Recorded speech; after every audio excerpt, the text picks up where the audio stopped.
Good evening, everyone. My name is Chris Murphy. I am from Southern Minnesota Adapt, and I would like to welcome all of you to this presentation that's being brought to you on behalf of both Southern Minnesota Adapt and Downstate New York Adapt. This is our third annual disability sensitivity training presentation that we've done for the past few years, and we're going to have two presenters presenting to you today. Justin Ainsworth, who is the co-coordinator of the Accessibility Working Group for Downstate New York Adapt, and is also an advocate at Self-Initiated Living in New York. And Janice Hermelin will also be your other presenter for this presentation. So I'm going to turn the floor over to them and have them introduce themselves. But before I do that, I just want to talk about a bit of brief housekeeping before we proceed. Everything that is being done here on this presentation is being recorded, which will eventually be uploaded to YouTube, and we are broadcasting live on Facebook right now. So if anyone who is in this room can please stay muted until the conclusion of the presentation. We will be having questions at a certain point after the presentation is over with. If you wish to unmute yourselves to ask a question when that happens, if you're using a screen reader, you can press Alt-A for JAWS. If you're using a Mac, it's Command-Option-A. If you want to raise your hand and ask a question, if you're a Windows user, it's Alt-Y. If you're a Mac user, it's Command-Option-Y. If you are using the phone and you're entering this presentation and you want to mute or unmute yourself, it's *6. And to lower and raise your hand, it is *9. If you're using a smartphone or a tablet and you're looking to unmute or unmute yourself, look to the bottom right-hand side of the screen if you're a voiceover user, and you'll see a mute and unmute button. If you want to raise and lower your hand, look for the action button on the bottom right-hand side of the screen, reactions button, and you'll be able to raise and lower your hand that way. I'm going to turn things over now to Justin and Janice, who are going to be putting on this presentation for you. So hope everyone enjoys, but just a reminder, if you have questions, there will be an opportunity to ask those questions at the end of the presentation. Thank you, Chris. Hi, Thank my you. name is Justin Ainsworth from Self-Initiated Living Options in Suffolk County, New York. I'd like to thank Janice for joining me today and helping me out with this presentation. Janice, you can go ahead and introduce yourself. Good evening. I am Janice Hermelin, and I'm honored to join you, Justin Ainsworth. And I'm a long-term advocate for people with disabilities.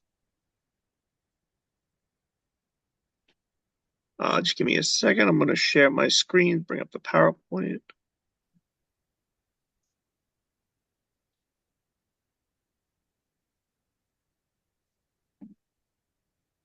Okay.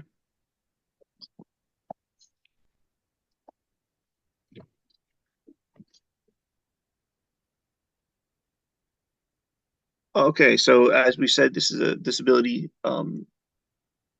etiquette training. It's presented by Self-Initiated Living Options, Inc. And Downstate New York Adapt. Some facts about disability. I'm sorry, I have a bar going across my screen. I have to redo this. I'm sorry.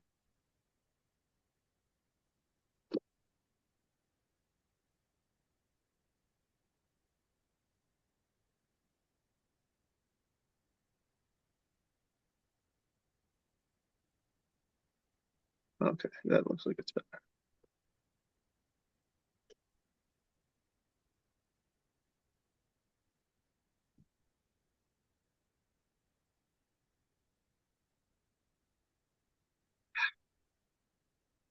Sorry, guys. Thought I had this worked out earlier.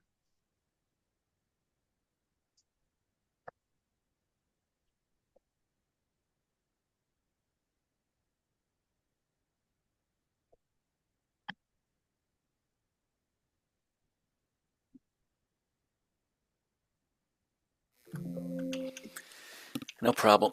We apologize for the technical difficulty. Okay, there we go. Can everybody see the PowerPoint correctly? Yes. Okay. Sorry about that. One in every 5 people have a disability. The prefix dis tends to give a negative connotation to a word. Take, for instance, the term disorganized or disrespectful. Sometimes people associate one's disability with an inability. As I'm sure many of you on this call know, that is not whatsoever true. The individuals with disabilities and the ADA, Americans with Disability Act, ADA, was established in 1990 with efforts to integrate people with disabilities into society, including the workplace and the marketplace. It focuses on people being first. The people with disabilities have wants and needs, and they deserve respect. 1990, the ADA was really what was not the beginning of the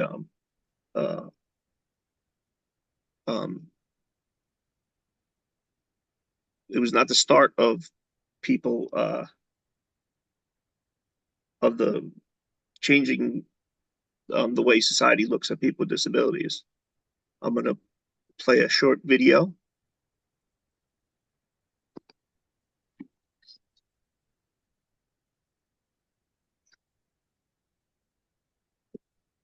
And you'll see kind of where disability rights movement started. You might take one every day, but you probably haven't thought about the layout of an elevator, unless you're a person with a disability. Chances are that you don't really think about any of the human-made physical structures you access each day. Architects and engineers refer to these things and spaces as the built world. It's a world that determines how we live and where we work. You might not have noticed, but much of that physical environment has quite literally been shaped by laws that protect the rights of people with disabilities. Before these laws were passed, places like restaurants, doctors' offices, and schools were not made with disabled people in mind. Being met with barriers such as stairs, narrow doorways, no curb cuts made it difficult, if not impossible, for many people with physical disabilities to access these spaces. Inaccessible buildings and transportation provided a routine reminder that the built world was made strictly for the non-disabled. But all that partially began to change with the Rehabilitation Act of 1973, specifically with the enforcement of Section 504 that prohibits federally funded programs, agencies, and buildings from discriminating against disabled people.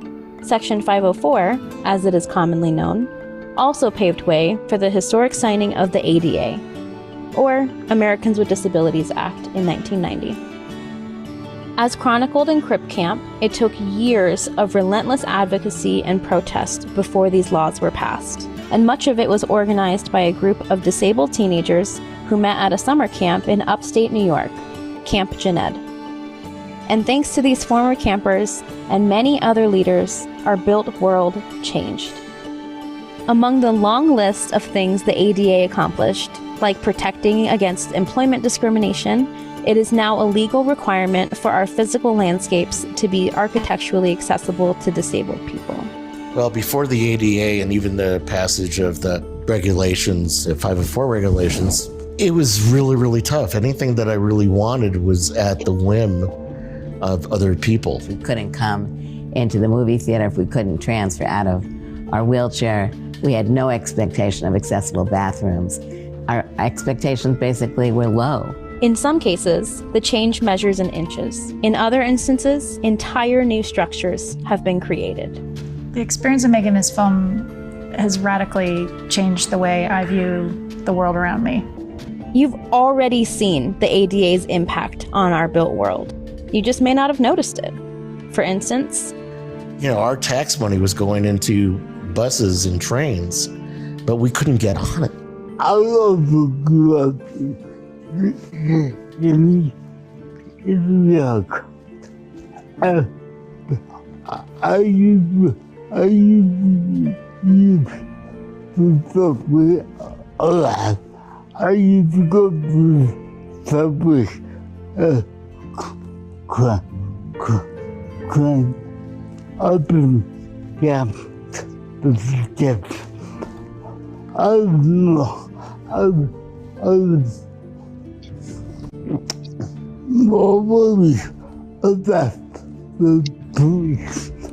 I was more worried about the police than I was about getting up and down because the police would stop us. Did you understand? No. So the subways in New York were not accessible at that time.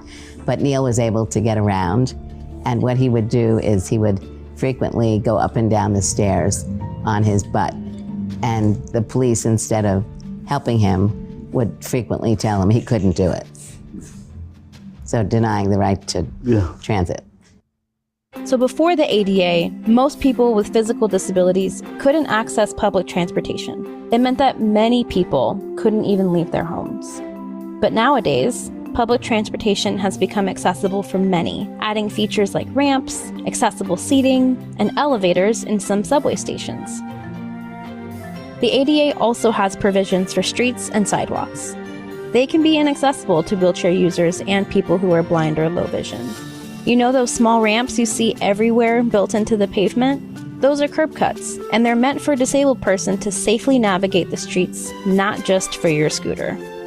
So now, not only can a wheelchair user easily maneuver between the sidewalk and the street, but a blind or low vision pedestrian can also know when they've reached a street. And ask anybody who's pushed a stroller how much easier it is to use a curb cut. Parking lots, too, have been transformed by the ADA. When I got my car at the age of 17, there were no handicap parking spots. And so I had to find locations where I could get my wheelchair in and out of my station wagon. It's totally different now. For every 25 parking spaces in a lot, at least one needs to be for accessible parking. And some of those accessible parking spaces must be wide enough for a person with a disability to safely exit a vehicle. And by the way, those reserved parking spaces also follow ADA rules. But what about buildings themselves? Not only were public spaces inaccessible for people with disabilities, but often there were architectural barriers in their private homes as well. I grew up in a home and I lived on the second floor of a walk-up apartment building, and my parents never thought about moving. My parents thought that the only alternative was to make me walk.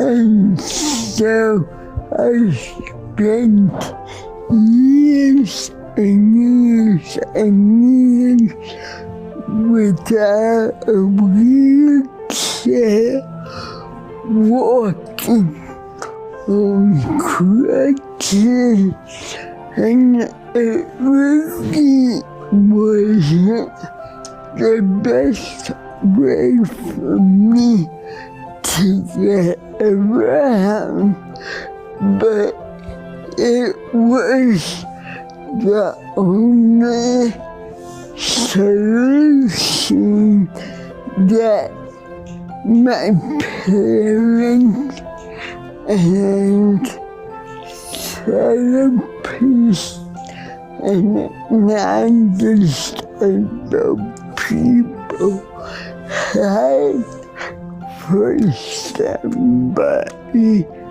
like Mitch. Just simply being able to get into businesses where, there's a step up. And so I couldn't get into many places. But that ramp you usually walk past on a regular day? Yep, that was installed as per the ADA because stairs just don't work for everyone. Ever wonder why there's usually a static door or a gate next to a revolving door? That's right, to make it easier for a person in a wheelchair to access the building. But once inside, a building's interiors could also be a barrier for people with disabilities. Take bathrooms, for instance. Yeah, I can get into your restaurant, but, I want to be able to hang out there for a while. And if your bathroom is not accessible, it's really kind of a no-go for me to be there. You know those wide bathroom stalls? They're not fitting rooms or places to do your yoga. Those were created to give enough room for wheelchair access. Also, for a wheelchair user, sinks that are too high without leg space are cumbersome. But by following the ADA guidelines, sinks can be installed at the right level to be accessible. And it's not just the buildings and the streets and transportation that need to be ADA compliant. It's the things you never consider. Like that elevator from before, you don't notice it while using it, but the usable parts are at a certain height from the ground to be wheelchair accessible. But here's the thing, it doesn't cater to a person who's blind. Our built world is therefore selectively accessible. Many people who have a disability and are protected by Section 504 and the Americans with Disabilities Act don't see themselves in this law. And it's incomplete. Like, not all subway stations have built-in elevators. For instance, only a quarter of New York City's subway stations are accessible. Similarly, restaurants far and wide have yet to adopt Braille menus for blind people. It has been 30 years since the ADA was signed, but its laws are yet to be universally applied to our built world. I think that some people think that the ADA is, if we follow these rules, we're doing it right. The ADA is a floor, it's not a ceiling. And that's a problem, because unless it applies everywhere, people with disabilities cannot fully participate in their communities.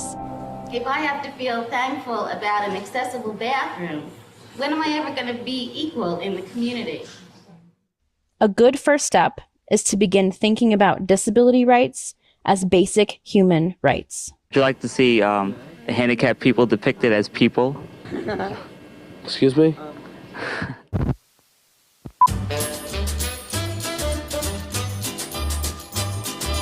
It can't just be on us as disabled people to be making these changes. It really has to be a societal change.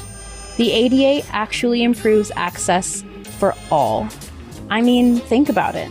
You've probably used the elevators in the subway station. There were some before the ADA, but now entire systems have them.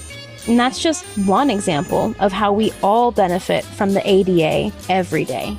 I think one of the most beautiful things I learned about working on the project was this concept of universal design. And it's the idea that if you design something or you make something that works for all people, it's going to be better for everybody. So, on any given day, when you do end up using an ADA feature, you have a generation of disability rights activists to thank for that convenience. So you all have us to thank for this.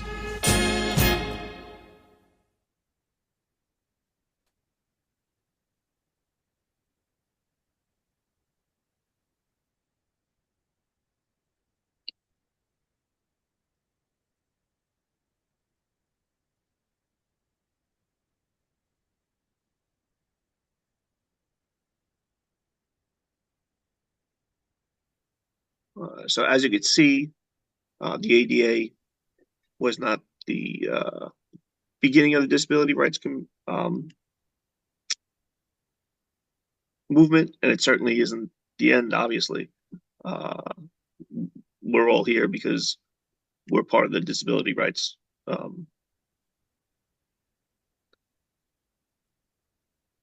movement. Okay, Janice, you want to take the next few slides? Let's take a look at some of the terminology. Disability versus handicapped. A disability is a condition that limits a person's ability to walk, talk, see, hear, or reason. A handicap is an imposed barrier that restricts a person. Go to the next Let's slide. move on. Words are powerful tools. Language reflects society's beliefs. And that's why it's so important to say people with disabilities and not the disabled person. Always put the person first. Don't underestimate people with disabilities. It is wrong to assume a person's physical disability has lessened his or her mental ability. I have a mobility disability, physical disability. And for example, my profession is leading seminars. I led a seminar a couple of months ago in a hotel. And I started out by saying, I'm no more the glasses that I'm wearing on my head than I am this wheelchair. People laughed, let go a little bit, and then we went on with the seminar. Last point here, avoid labels. Never refer to people by their disability. For example, don't say the handicapped, the crippled, the blind, etc.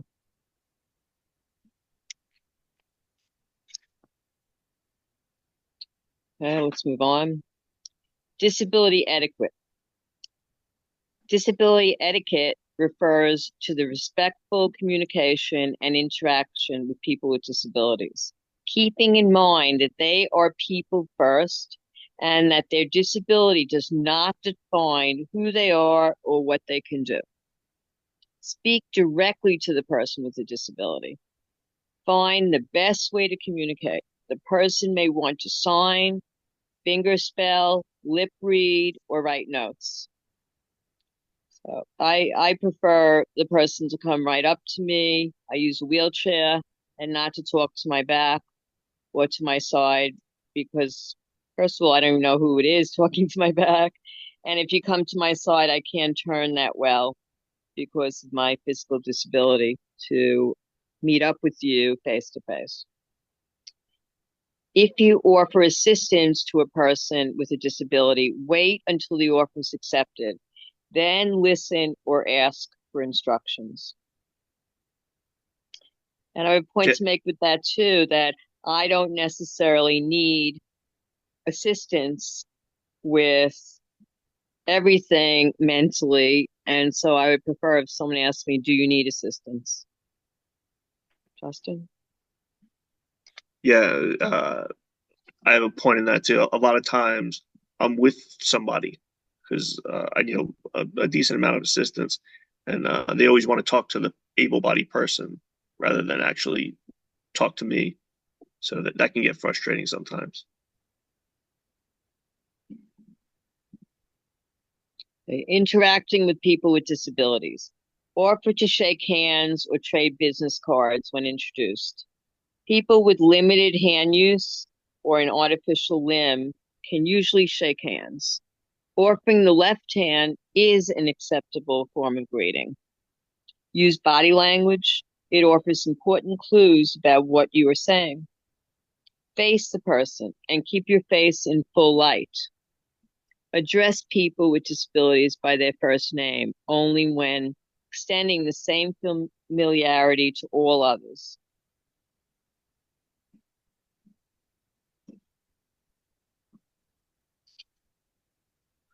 Okay, we have So now another. we have a disability sensitivity training video.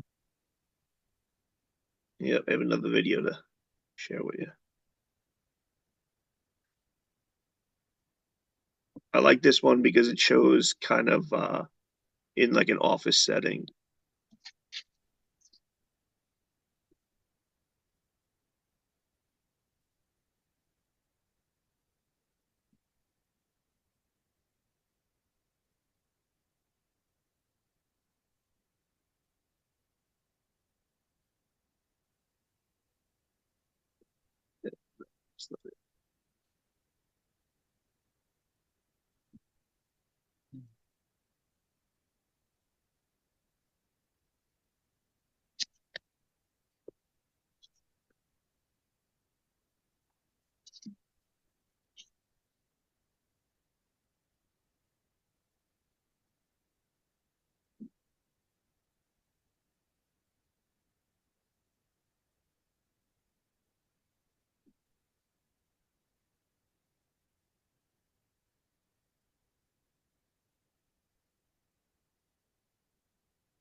We getting audio?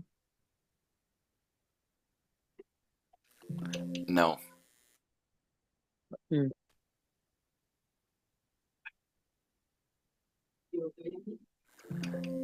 Stop sharing and then reshare with the sound thing check. Yeah, I got you. Sorry. Thank you, Chris. You're welcome.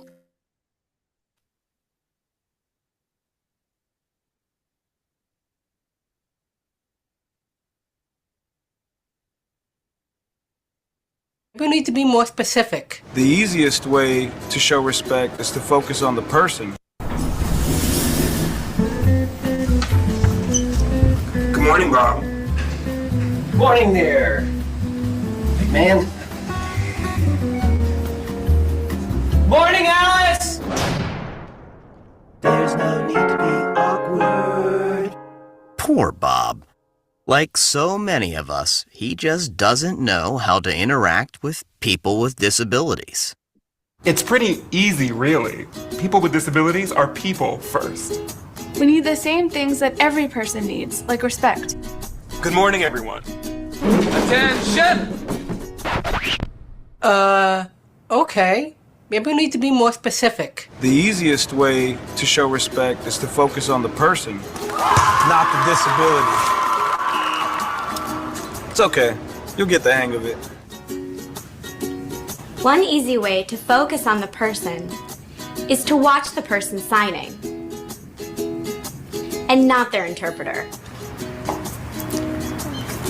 Or their companion. It's really cool that you'd like to help, but do us both a favor and please ask me first. What you think might be helping? I got you. Wait, ah! Oh no, might actually not. If you'd like to offer me help, let me hold on to your elbow. Don't take mine. Hey, would you like to take my arm? Sure. Assistive devices help us to live our lives. They're really important and really personal.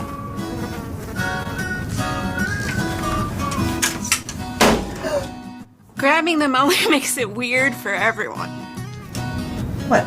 Please only touch our devices and service animals if we've given you permission. And don't take it personally if I ask you not to. Remember that my service animal helps me all the time. Neither of us would like it if we were separated. Remember, we make our own decisions. We sign documents, vote, volunteer, work, and pay taxes. We get married. So don't trust me just because I have a great smile. Just because I'm blind. May I help you? Does not mean I'm deaf. I don't know. I think he said he was gonna come, but... Just because I'm deaf doesn't mean I'm blind. And just because I use a wheelchair doesn't mean that I can't sweep you off your feet. So take a deep breath. Relax. We don't bite. Unless we're really hungry. Hello there, ladies. How are you? Hello. And if you're not sure what to do, just ask. Hi, would you still like to see a menu? No thanks, but can you please read it to me? Sure, definitely. Just treat us the way you would want to be treated, and we'll all be okay.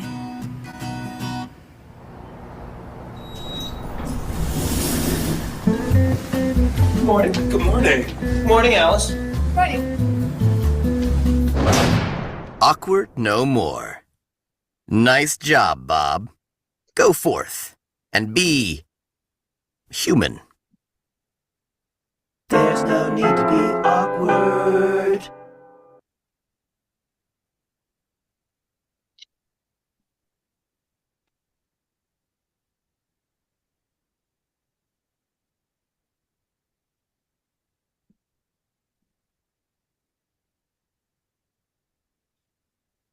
Yeah, so I really like that video because it shows the in an office setting, kind of exactly kind of the things we were just talking about. How you talk to the person. It doesn't have to be you don't have to make it awkward. Just treat somebody how you want to be treated. Disability does not have a face. Someone may act a certain way or have a certain request as a result of the disability. Just because you don't visually see it doesn't mean their need doesn't exist. So there are some people that have hidden disabilities. Like it might not be obvious that they have a disability. It doesn't mean they don't have a disability.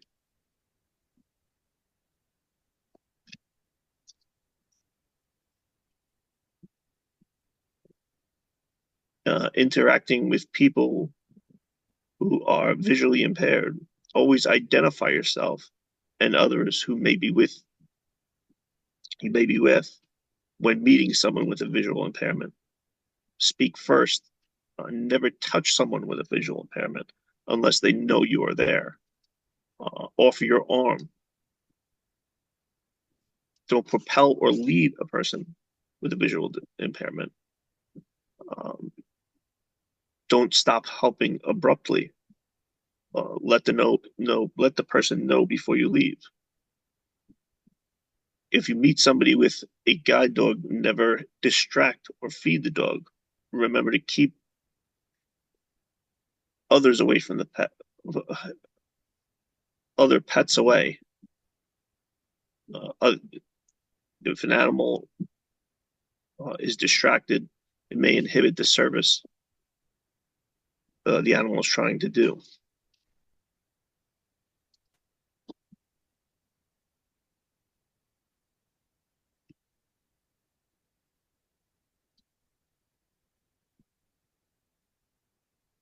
Yeah, Janice, can you see the headline? Because I can't see this one. Yes, it's cut off for me. interacting with people with physical disabilities. Okay. Don't lean on or hang on someone's wheelchair. Never patronize people who use a wheelchair by patting them on the head. That is the worst. You don't want to do that. Never move adaptive equipment outside the person's reach. Kind of like in that video where the gentleman grabs the crutches and starts using it to kill a fly. You don't want to do that. Be careful when assisting someone who uses adaptive equipment. Ask how the equipment works if you are unfamiliar with it. Place yourself at eye level when speaking to somebody who uses a wheelchair, scooter, crutches, etc.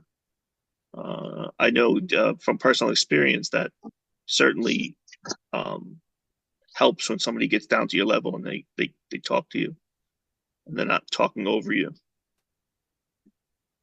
You want to add anything to that, Janice?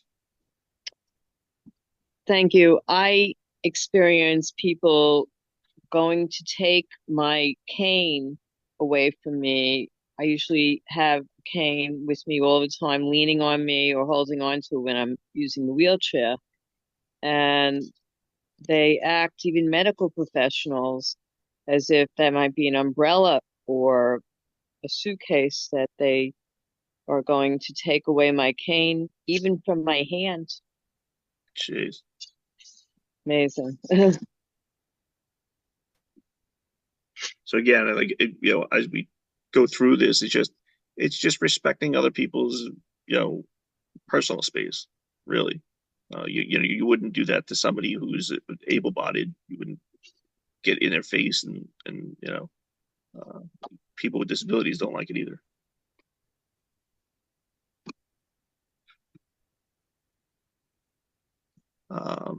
This is interacting with people with a speech impairment. Listen attentively to people who have difficulty speaking and wait for them to finish. If necessary, ask short questions that require short answers or nod of the head. Never pretend to understand. Instead, repeat the understood and allow the person to respond. Stay calm. Don't shout. People with speech impairments often have perfect hearing. Be patient and give you your full attention. People with speech impairments want to be understood as badly as you want to be, as you want to understand them. Don't interrupt. Don't finish sentences or supply words. This can be frustrating. Anything you want to add there, Janice? I would add that in communication you want to really focus on listening to someone. And what often happens is people judge a person with speech impairments or a person who is talking who appears to have a physical disability or a mental disability, and they go to talk to the person in back of them or standing next to that person, even if it's a relative. That's not right. Should give the person a chance to speak what's on their mind and to give their information and to have a collaboration. That's great.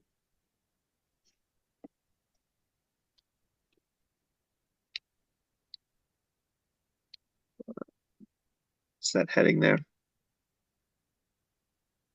don't know why it's cut off for me. Interacting with persons who are hearing impaired. Okay, hearing impaired. Tap a person with a hearing impairment on the shoulders, directly at the person. Speak clearly, slowly, and expressively to establish if the person can read lips. Find the best way to communicate. Sign, lip read.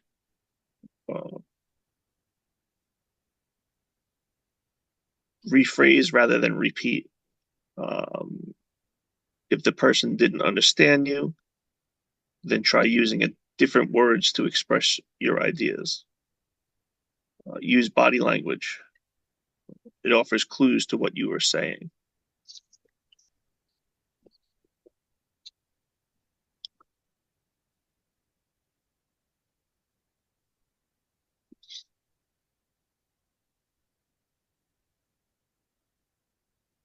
And what's that headline?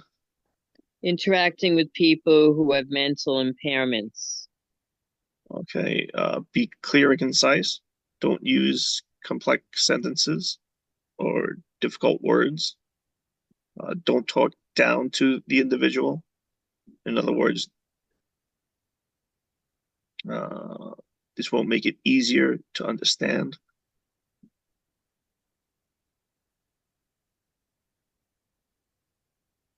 Okay, I got it now. Don't talk baby talk. This won't make it easier to understand. Be understanding and patient. People with mental impairments are often aware of their limitations, but they have the same needs and desires as everyone else. People with mental impairments have an impairment of the mind that can be made that can make daily life more difficult. If someone is obviously upset, stay calm. Getting upset yourself won't help matters. Offer to help by contacting a family member, counselor, or friend. I once was prior to being in the field I am now. I was out at it was a kind of like a street fair, and I was with some mutual friends, and there was a gentleman who was screaming, and he ripped his shirt off, and he started like hitting a sign or something, and pretty much everybody that was around was kind of just backing away and staying clear of him because it was obviously he was having issues. And somebody who I was with, it was a friend of a friend, walked up to him, hugged him, and then put his arm around him and walked him around the corner. And when he came back to the group, I was like flabbergasted. I was just shocked. I was like, well, what happened?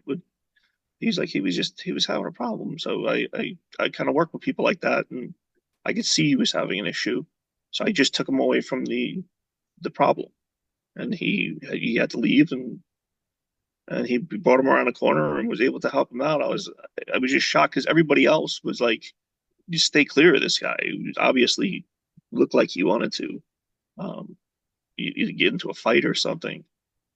But it was eye opening to me because here I am thinking, stay away from that person, but they just needed help. And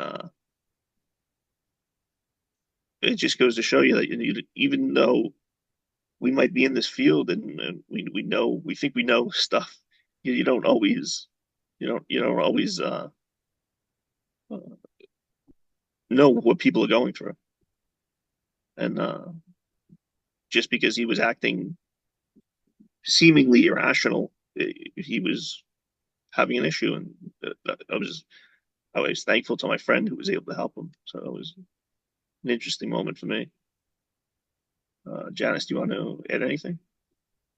Well, I feel glad to be with you, Justin, in presenting. I'm learning a lot about differences in other people's disabilities. Yes.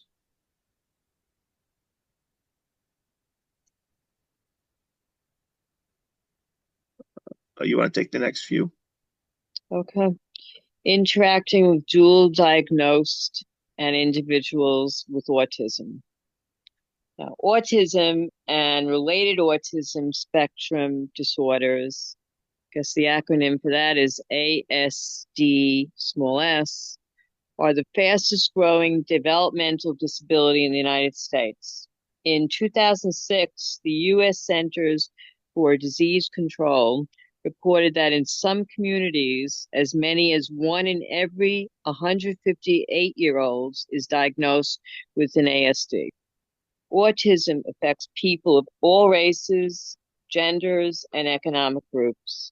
And because of the tremendous social, sensory, and communication challenges, these disorders present people with ASDs.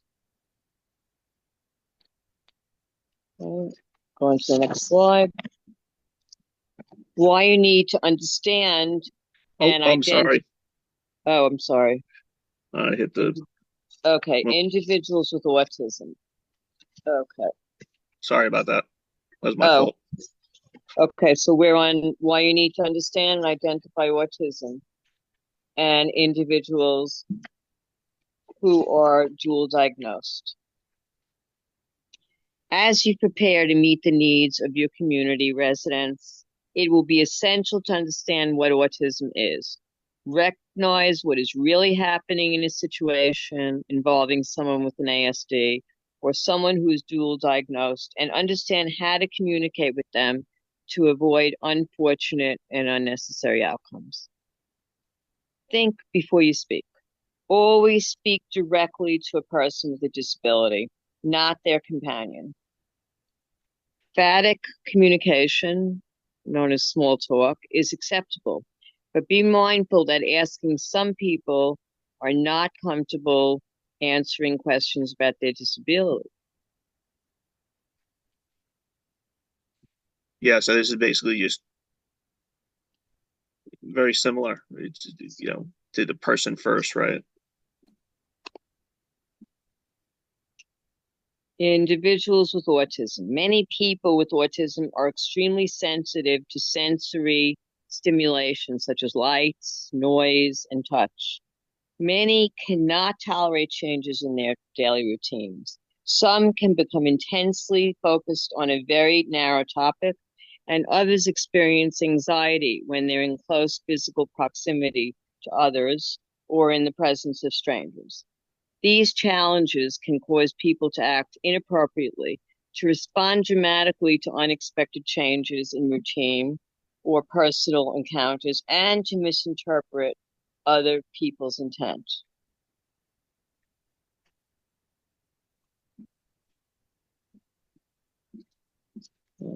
Communication. In an encounter, the person with an ASDD may not understand what you say, disregard instructions, or appear deaf. A person with an ASDD may be fixated on a particular topic, asking repeated questions. The person with an ASDD may give misleading statements or false confessions. The person with an ASDD may appear argumentative or stubborn. The person with an ASD may echo what you say to them. The person with an ASD may say no or yes to every question. A person with an ASD may speak in a monotone voice or with inappropriate volume. A person with an ASD may be blunt to the point of being rude. The person with an ASD may be unable to speak with difficulty, or communicate with sign language or pictures. Yeah, so this is saying with autism, but this could go for a number of different disabilities, really. Absolutely. Yeah, so it's not specifically to autism, it's just dealing with anybody with some type of either developmental disability or psychological disability.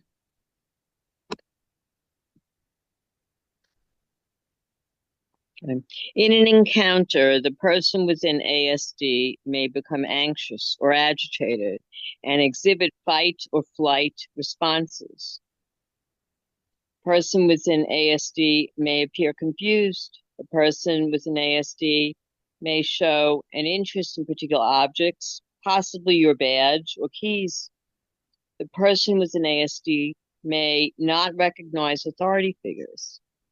The person with an ASD may look at you at an odd angle or avoid eye contact. The person with an ASD may engage in repetitive behavior such as rocking or hand flapping. The person with an ASD may repeat your body language and emotional reactions. The person with an ASD may act upset for no apparent reason or laugh, giggle, or ignore your presence. The person with an ASD may appear insensitive to pain. The person with an ASD may be self-injurious. And the person with an ASD may react negatively to physical contact.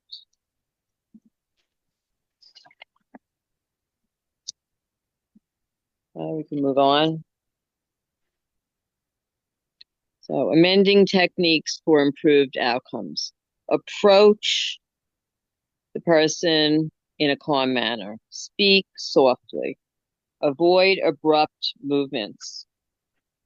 Expect the person to violate conventional understanding of personal space by trying to stay either too close to you or a safe distance away. And use simple, direct, and concrete instructions. Repeat or rephrase your statements. Again, these are all things that can kind of go with a lot of different disabilities, not specifically just autism. I agree. Response techniques for improved outcomes. Allow for delayed responses to your questions or commands.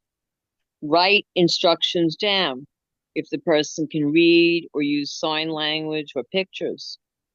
Demonstrate what you want the person to do. Do not assume that a nonverbal person does not understand what you say. Avoid slang or literal expressions such as, "Are you pulling my leg?" "Knock it off," or "cut it out." Explain what is happening and what may happen next. Do not insist on eye contact. Do not assume odd behaviors are evidence of drug or alcohol use, psychosis, defiance, or belligerence.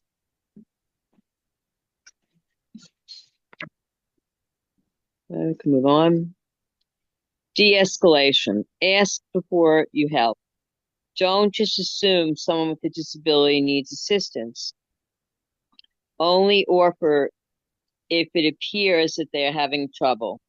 Adults with disabilities especially like to be independent. Be sensitive to physical touch. Some rely on their arms for balance. Grabbing them, even if with helping intentions, could cause them to lose balance and fall. Also, be mindful that some consider their mobility equipment as part of their personal space.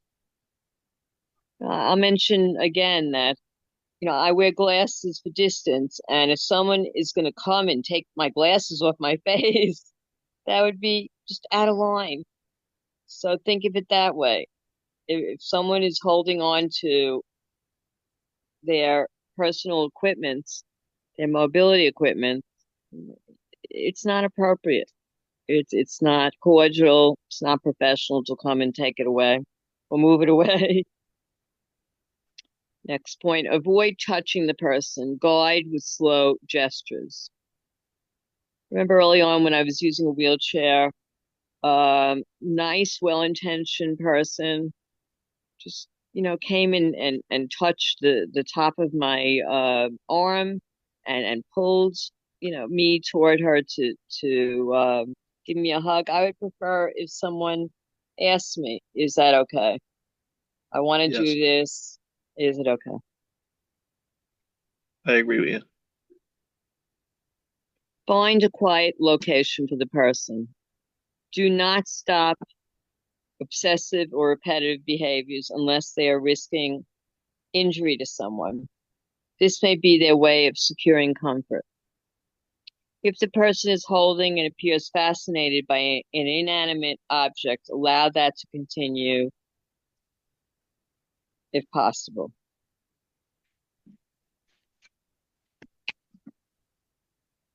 Okay. Continuing de-escalation. Be alert to the possibility of an outburst or impulsive reaction. If the person is not endangering himself or anyone else, allow these behaviors to subside without intervention. Do not react to what might appear to be disrespect. It may be their best attempts to communicate.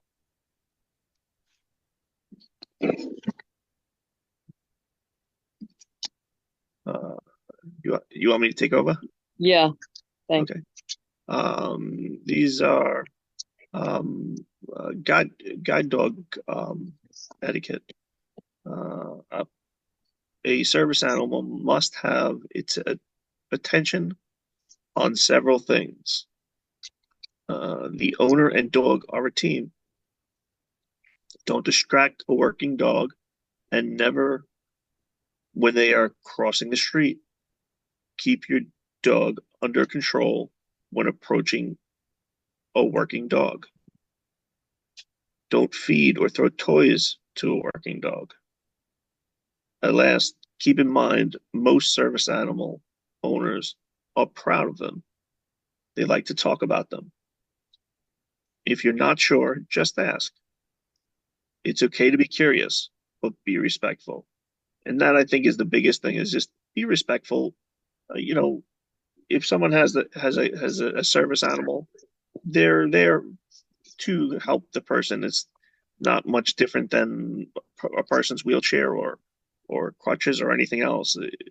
Even though everybody loves dogs and they're cute and everything, when they're working, they're not a pet.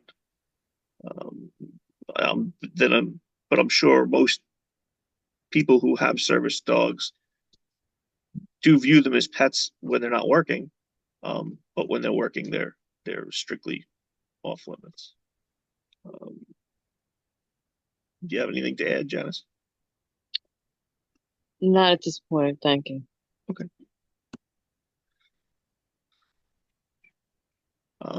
Different categories of what did I do? Sorry about that. So you have dog guide or seeing eye dog, which probably most people have, if they have come in contact with a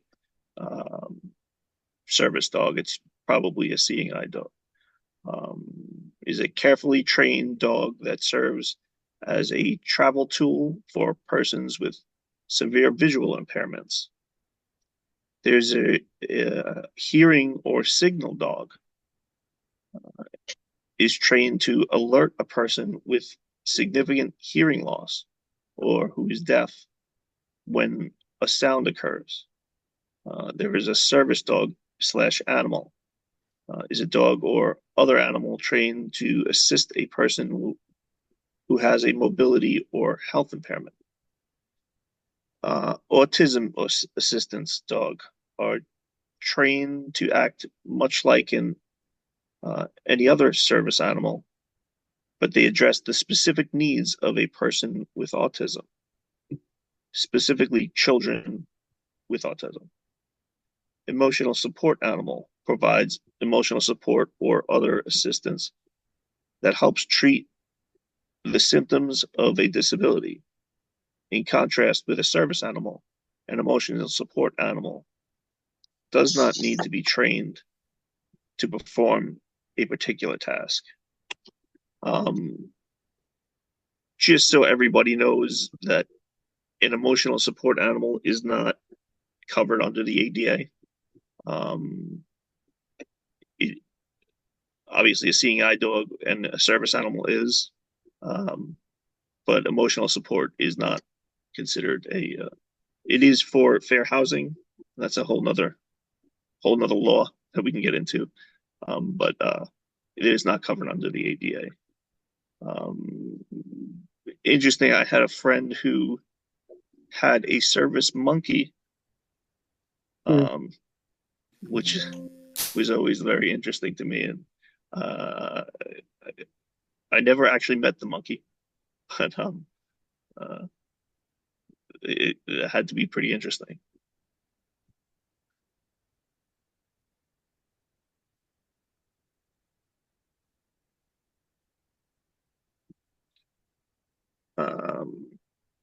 What's that heading? Learning more about people with disabilities. Oh, so if anybody who is watching this wants to learn more about people with disabilities, you can listen to a person with a disability. Somebody in your neighborhood or your church or around your place of employment, and ask about their life. Not about their medical aspects of their disability, but just ask about, how they're doing. And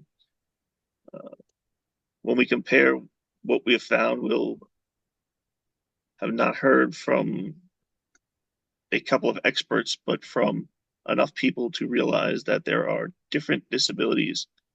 There are differences and similarities. You can have two people with the same exact disability and their lives can be completely different, and they can be going through completely different things.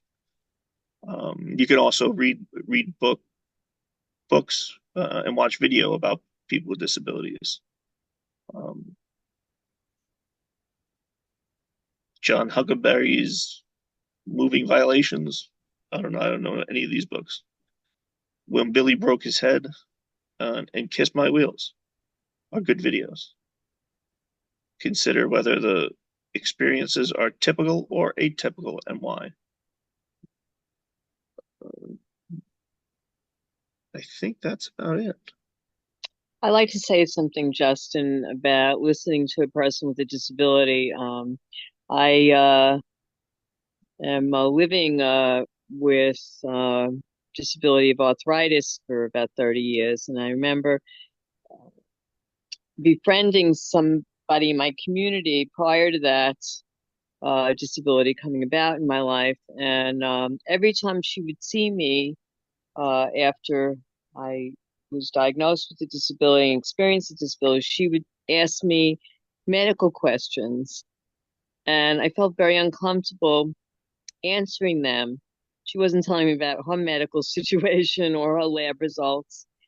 And obviously she was uncomfortable with my change of having a disability. And I wanted to say to her, I'm still Janice. My values, my opinions really have nothing to do with my disability in some ways. So people need to give people with a disability a break and not just Yeah, see red when they see somebody with a disability. right, right. And you and I, Janice and I talked about before we did this. We both acquired our disabilities later in life. I was in a car accident, and when I was 23. So, you know, I think it's a different perspective than somebody who has had a disability from birth as well. So you have all these variations of people with disabilities, right? You have some people who have it from birth, some people who acquire it later in life, and everything in between. So to uh, to put everybody in one box and think that you can go, okay, this is how you treat everybody is, not the way it is. It's everybody's individual. Treat everybody how you would want to treat yourself, want yourself to be Exactly. treated. That brings us to the overview. People with disabilities deserve the same respect and opportunities as able-bodied members of society. Uh, Everyone's needs are different. Take the time to get to know the individual and how you can help them feel safe, accepted, confident, and independent. Ask, don't assume. And I think When I that brings see, I want to say something like when you see the word able-bodied, I think we've come a long way in accepting people with disabilities, particularly because of people with disabilities and also because of the ADA. And I'm hoping we can move forward and move out of the perspective that if you're not able-bodied, then you're not regular and you're not okay. That's really wrong. That's really ableism, and it's not right. I think that's our last yes question. I would like to thank you, Janice, for helping me out today. You did a great job. I want to thank Chris and Brandon for setting this up for us. You're very welcome. Any Does any anybody have last questions? thoughts? Thank you. Thank you all. I came in late, so I missed the whole presentation. Oh no! It will be available on YouTube, and it is being broadcasted live on Facebook right now. But does anyone have any questions about anything that they have covered today? Any comments? Or any comments? If you would like to ask a question, please do so. I do see 2 hands up right now. Chris, do you Rocky, have that or mine? Rocky, and I think there's one more.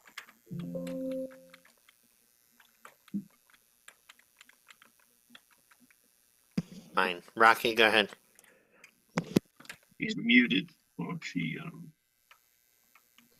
They're muted. Rocky, you're muted if you're trying to unmute.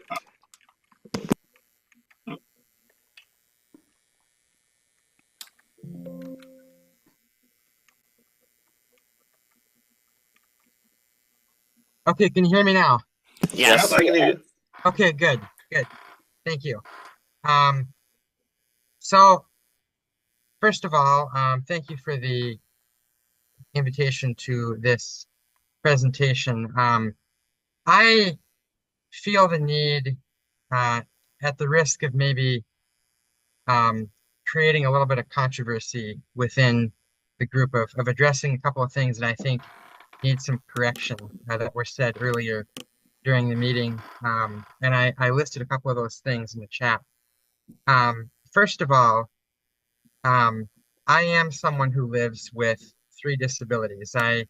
I'm totally blind. I'm actually deaf-blind. I was born blind. I have uh, a hearing loss that began when I was about 10 years of age, so I've been dealing with that for about a decade now. And I'm also autistic, so all of those things have definitely contributed to my life experience. And one of the things that I noticed, what one of the first things that really caught my attention that was suggested, was that we should use identity first or people first language over identity first language. In other words, people with disabilities over disabled people.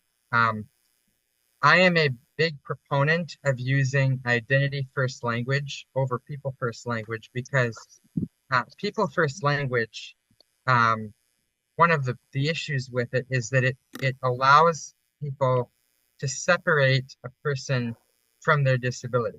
So you can say to someone, oh, this person is a person who is blind, a person who is deaf, a person who is deaf blind.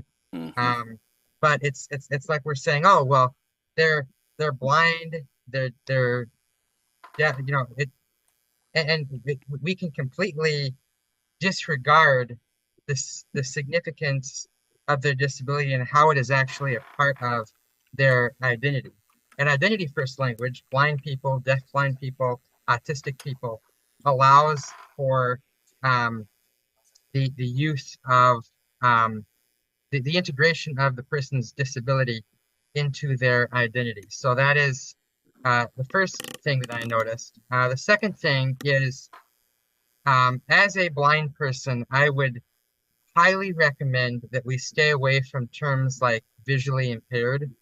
I would encourage anyone to check out the website of the National Federation of the Blind, and go to the resolutions and look for Resolution 2024-22, which speaks to the use of the term visually impaired. And I think you'll understand some of the reasoning, but to put it in a nutshell, the term impaired implies that the person is somehow impaired um, in some way. And I have always advocated for the use of the term blind or low vision referring to people who have some residual vision, but blind people, using the term blind is more inclusive, and that it represents the entire blindness spectrum.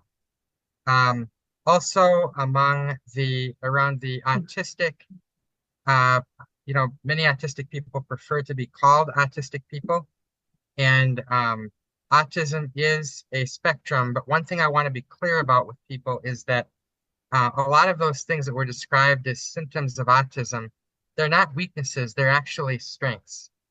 They enable people to become more intellectually, uh, you know, to really contribute to the world in their own unique way. And there are probably more autistic people alive and working that have contributed to society than we realize. And so I want to be very careful that we're not stereotyping people, especially as we're trying to teach people to be sensitive to disability. So I know that was a lot of information, kind of a long-winded response, but I just felt that there are some things that were said earlier that needed to be corrected, and I hope that it was helpful for all of you. Hey, Rocky, thank you very much. I appreciate it. And we do this every year, and if you'd like to be a part of it next year, I would appreciate that. You sound like you know some have some insight that obviously I don't. So I appreciate your insight. Thank you. Anybody else have any questions? Well, I was going to just comment on what Rocky had said before he even did about the words blind and visually impaired. Blind means blind, visually impaired means visually impaired. And I think if we're going to say things we must be careful. Also, the word handicapped is not a word that we use anymore. The word handicapped, if you don't know the story of the word handicapped, go look it up. It's very interesting. So just bear that in mind when you talk about somebody who is quote unquote handicapped. Omit that word from your vocabulary. That's something we need to add to the presentation. Because again, and it's the same thing I've been saying for the longest, we need to take that word out of our vocabulary. It's such a You know what? We do. I agree with you, Brandon. I think we put the definitions to show that it's a negative connotation. No, and But again, I think you're right. I'm letting people know that are listening more in depth on like where it came from. You're right. No, your I agree with you. definitions are fine. I'm just saying that to let people know who are listening, the word handicap is in there, but it's not a term that is used on a regular basis, and that's just what those are the two things I was going to say. Does anybody else have any other comment or any other thing to share?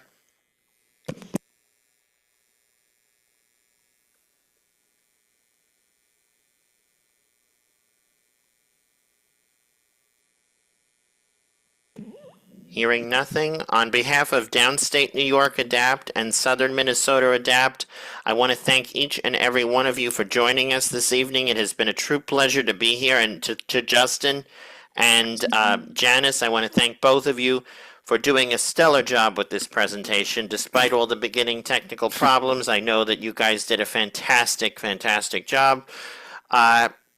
We'll put in a good word for both of you. One of you might expect a pay raise.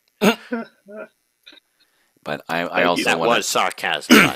I also want to thank the both of you for taking the time to do this presentation for all of us today. And I hope everybody that's in this Zoom room now, watching on Facebook, and eventually will be able to watch this on YouTube, learn something. We definitely learn something new every day.